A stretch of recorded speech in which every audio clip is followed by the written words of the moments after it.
नमस्कार, आप देख रहे हैं द बिहार टॉप। मैं हूं आदेशपुरी। 25,000 रुपए का इनामी अपराधी, सॉल्वर गैंग का मास्टरमाइंड, बॉस एसडीएम बन गया। और आपको बता दें कि ये झारखंड, हमारे पड़ोसी राज्य के जेपीएससी के काले कारनामों में ये भी नया नाम दर्ज हो गया है। और बताएं आपको हम कि एसडीएम जैसे महत्वपूर्ण पद पर सॉल्वर गैंग का मास्टरमाइंड जो है वो चयनित हो गया, ट्रेनिंग ले रहा है। वो भी झारखंड का रहने वाला नहीं है, हरियाणा का रहने वाला है।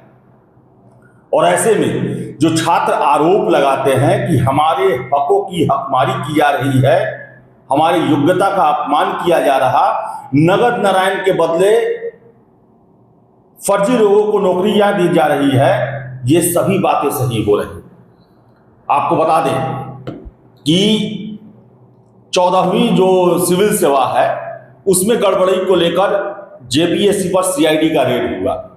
और जांच में ही ये पता चला है कि रवि कुमार नाम का व्यक्ति, जो कि झारखंड प्रशासनिक सेवा में चयनित होकर ट्रेनिंग ले रहा है, वो तो सॉल्वर गैंग का बॉस है। 25,000 रुपए का इनामी है। दिल्ली आयकर विभाग में नौकरी करता था, निलंबित है। और झारखंड में जो है वो ट्रेनिंग ले रहा है एसडीएम का। अब ऐसे में जो छात्र 11वीं से 13वीं सिविल सेवा परीक्षा पर भ्रष्टाचार के आरोप लगा रहे थे, उनकी बातें सही होकर सामने आने लगी है। और ऐसे में जरूरत है कि 14वीं सिविल सेवा नहीं बल्कि 11वीं से 13वीं सिविल सेवा की भी समीक्षा हो। और इसमें भी अगर व्यापक स्तर पर भ्रष्टाचार हुआ है तो इसे भी रद्द करके नए तरीके से एग्जाम लिया जाए। आप देख सकते हैं जो रांची का ये दैनिक भास्कर है, हेडलाइन है, आज वहां के समाचार पत्र का हेडलाइन है कि सॉल्वर सिंडिकेट का मास्टरमाइंड बना झारखंड प्रशासनिक सेवा का अधिकारी। 11वीं से 13वीं सिविल सेवा परीक्षा 2023 को लेकर भी विवादों में जेपीएससी। और देखिए इसमें दिया गया है कि वर्ष 2021 में दिल्ली एनसीआर में प्रतियोगी परीक्षाओं में फर्जीवाड़े का बड़ा खुलासा हुआ था। तब जांच एजेंसियों ने दावा किया था कि एक संगठित गिरोह विभिन्न सरकारी भर्ती परीक्षाओं में असली अभ्यर्थियों की जगह प्रशिक्षित सॉल्वर बैठाने, फर्जी पहचान पत्र तैयार करने और तकनीकी माध्यम से परीक्षा प्रणाली को प्रभावित करने का काम करता था। इस दौरान दिल्ली के निलंबित आयकर निरीक्षक रवि कुमार का नाम प्रमुखता से सामने आया था। जांच एजेंसियों ने उसे गिरोह का मास्टरमाइंड बताया। अब वही रवि झारखंड में प्रशासनिक सेवा का अधिकारी बन गया है और ट्रेनिंग ले रहा है।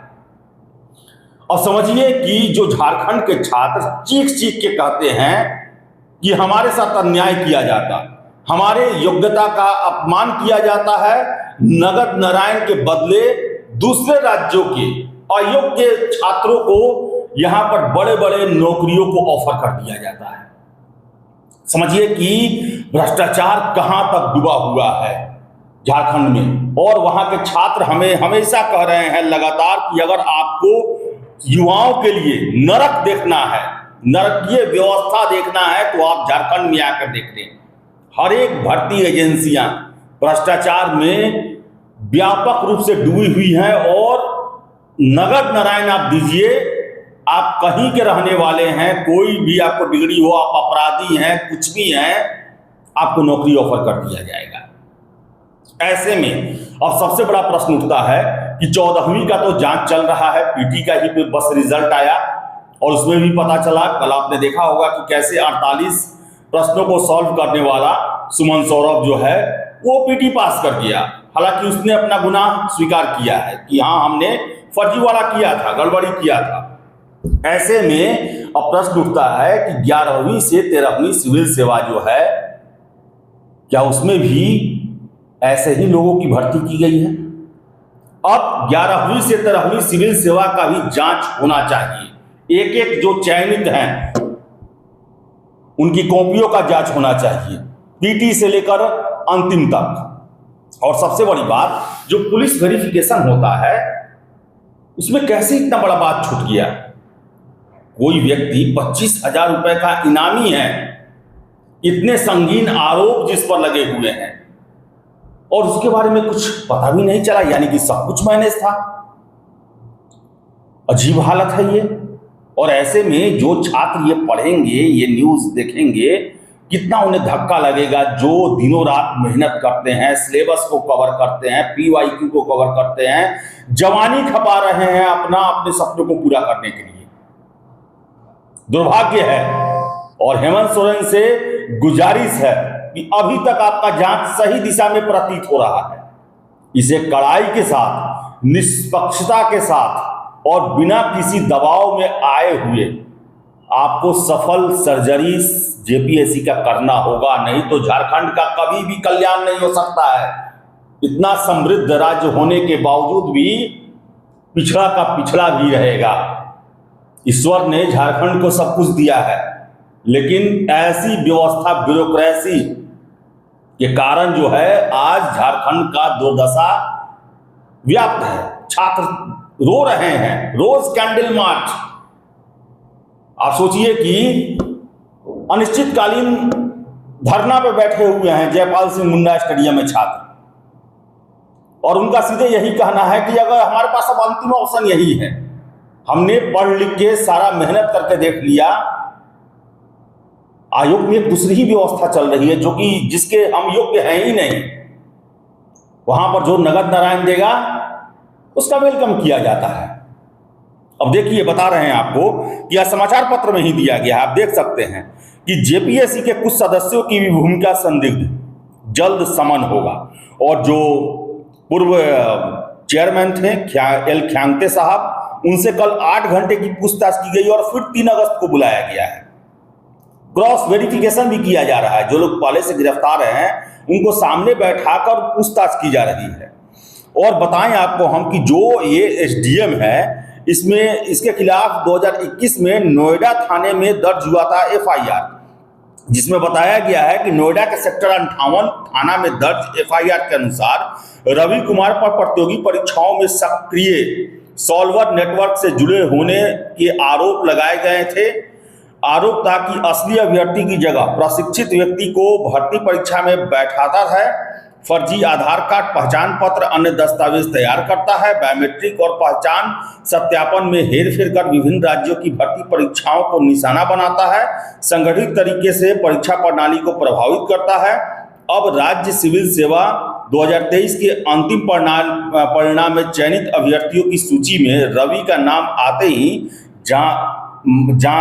ही मांग तेज हो गई है कि जांच किया जाए सारे मामले का। और प्रधानमंत्री जी का आप देख रहे होंगे, रोज जो है वो इंस्टाग्राम पर वीडियो अपलोड कर रहे हैं पेपर लीक या परीक्षाओं में गड़बड़ी करने वाले को लेकर। तो सबसे पहला केस तो झारखंड में बनता है, जो नया कानून बनाया गया है एंटी पेपर लीक का, झारखंड में बनता है। इसकी गहन जांच की जाए। अब 11वीं से 13वीं सिविल सेवा भी संदिग्ध है, उसमें भी बड़े स्तर पर भ्रष्टाचार के मामले आते हैं। जब अपराधी चयनित हो सकता है तो बहुत सारे लोग चयनित हो सकते हैं।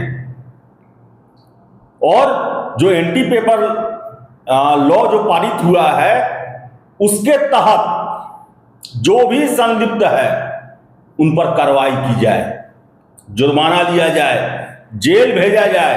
और 11वीं से 13वीं में जिन लोगों ने भ्रष्टाचार किया है उन छात्रों, उनके गार्जियन पर भी ये कार्रवाई की जाए।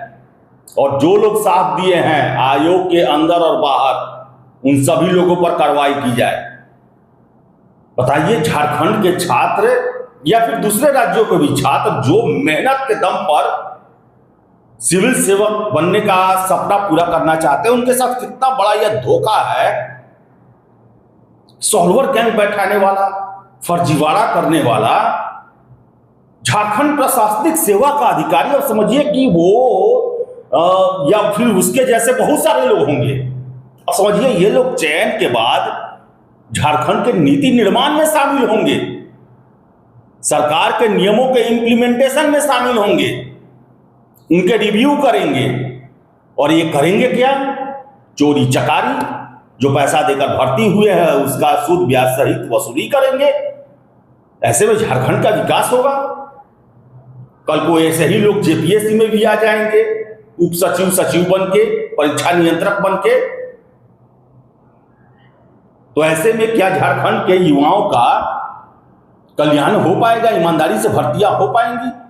जरूरत है अभी 11वीं से 13वीं सिविल सेवा, उसका भी पूरे तरीके से जांच हो, पीटी से लेकर फाइनल रिजल्ट तक। छात्र उस समय भी, मुझे याद है 11वीं से 13वीं के मेंस रिजल्ट को लेकर भी कई दिनों तक धरना प्रदर्शन, राज्यपाल, मुख्यमंत्री कहां कहां नहीं मिले। और उस समय भी आरोप लगाए गए कि इसमें बहुत बड़ा स्तर पर भ्रष्टाचार चल रहा है। हेमंत सोरेन जी, आप सर्जरी कर रहे हैं, पूरे अच्छे तरीके से सर्जरी करिए। जो रोग लगा हुआ है उसका निदान झारखंड के लिए बहुत जरूरी है। तो चलिए अब देखिए क्या क्या होता है। एक से एक मामले निकल रहे हैं, कैसे जो है OMR का खेल किया गया, कैसे जो है एक दिन में जो 20 कॉपियां या 25 कॉपियां चेक कराई जाती थी उसे डबल कर दिया गया। पूरा व्यवस्था ही भ्रष्टाचार में डूबा हुआ है। और ये एजेंसी से एग्जाम लेने का प्रथा जो है वो समाप्त किया जाए, बहुत जरूरी है। तो चलिए अब देखिए आगे क्या क्या होता है। लेकिन जरूरी है 11वीं से 13वीं सिविल सेवा पर भी जांच पूरे तरीके से शुरू किया जाए। और ये जानने की जरूरत है कि कितने अपराधी या फिर 2 नंबरी जो है वो झारखंड पुलिस सेवा, झारखंड प्रशासनिक सेवा, झारखंड वाणिज्य कर सेवा, इन सब महत्वपूर्ण पदों के लिए चयनित हुए हैं। ये जानना और पकड़ना उनका बहुत जरूरी है।